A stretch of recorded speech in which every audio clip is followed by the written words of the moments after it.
புதுச்சேரியில் காலாப்பட்டு பகுதியில் தூண்டில் முள் வளைவு அமைக்கக்கூடிய பணிகள் கிடப்பில் போடப்பட்டதை கண்டித்து ECR சாலையில் மீனவர்கள் மறியல் போராட்டத்தில் ஈடுபட்டுள்ளனர். விவரங்களுடன் நீராண்டிய செய்தியாளர் இளமுதன், ஏன் அந்த பணி கிடப்பில் போடப்பட்டது? அந்த தூண்டில் வளைவு ஏன் ரொம்ப அவசியம்? புதுச்சேரி கடற்கரை கிழக்கு சாலையில் பெரிய காலாப்பட்டு, சின்ன காலாப்பட்டு, பிள்ளைச்சாவடி, கனகசெட்டிக்குளம் ஆகிய மீனவ கிராமங்கள் உள்ளன. கிட்டத்தட்ட 2 கிலோமீட்டர் தூரத்திற்கு இங்கு கடல் அரிப்பு ஏற்படுகிறது. குறிப்பிட்டு சொல்ல வேண்டும் என்றால், சுனாமிக்கு பிறகுதான் அந்த கடல் அரிப்பு அதிகமாகி உள்ளது.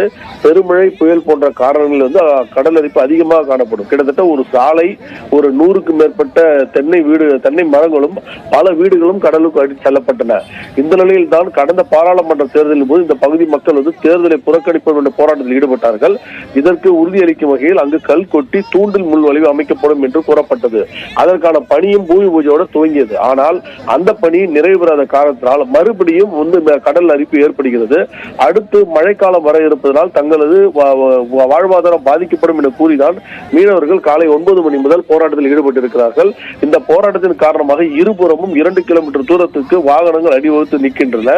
போலீசார் பேச்சுவார்த்தை நடத்தியும் இந்த போராட்டம் கைவிடப்படாததால் தமிழக பகுதியான மாத்தூர் வழியாக இந்த சாலைகள் பேருந்துகள் அனைத்தும் சாலை வழியை திருப்பிவிடப்பட்டன. தற்போது வாகனங்களுக்கு பாதிப்பு இல்லை என்றாலும் மீனவர்களின் போராட்டம் தொடர்ந்து கொண்டுதான் இருக்கிறது.